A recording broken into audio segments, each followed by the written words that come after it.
Welcome to another Video Marketing Minute. I'm Eric Kalis, Chief Marketing Officer for Square 2 Marketing. Today's topic is about measuring your social media campaigns. Sure, you've set up a Facebook page and you have a Twitter account, a YouTube channel, and even a LinkedIn user group. But what does that mean? What are the measurements that we can do to see whether we're getting success or not in some of these marketing tactics? Here are 5 ways that I think you can look at measuring your social media campaign that'll get you thinking a little differently.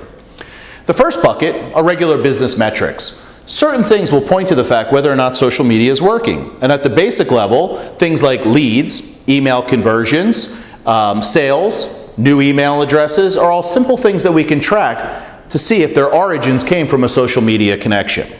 Once we know that, we can decide if things are working, we can double down on those efforts. But if they're not, we can either fix them or get rid of them. Secondly, what's your share of the voice on the internet in these social media conversations?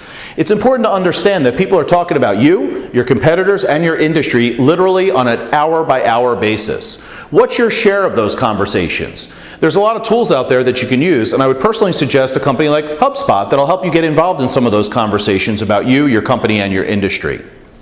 The third thing is awareness. Let's gauge how aware people are of your company. And there are certain metrics that we can use. Specifically, how many people viewed your YouTube videos. You can also look at things like the number of searches on Google for your brand, your company, or anything that you represent. Finally, the amount of website traffic is very important too. If people are searching for you by name, they're aware of you. Make sure that you have Google Analytics on your website as well so that you can see a whole host of other metrics also.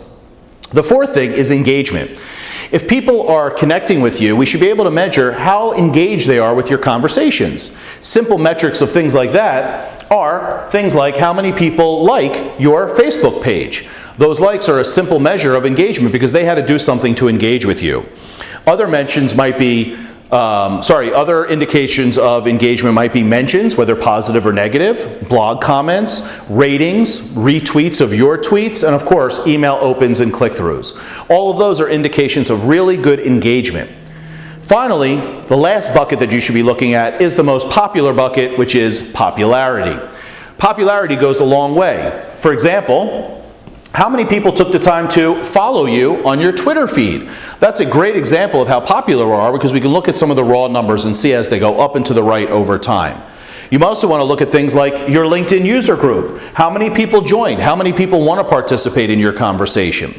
These are all very simple metrics that you can calculate literally on a week-to-week basis and see some of the success or failure of some of your social media campaigns. So the next time someone says to you, is our social media working or not, think about these 5 buckets. By the way, if you click on the link below, you can see a recorded version of a webinar that we just did called Is My Social Media Working or Not? Hosted by Kristen Kane, a social media guru.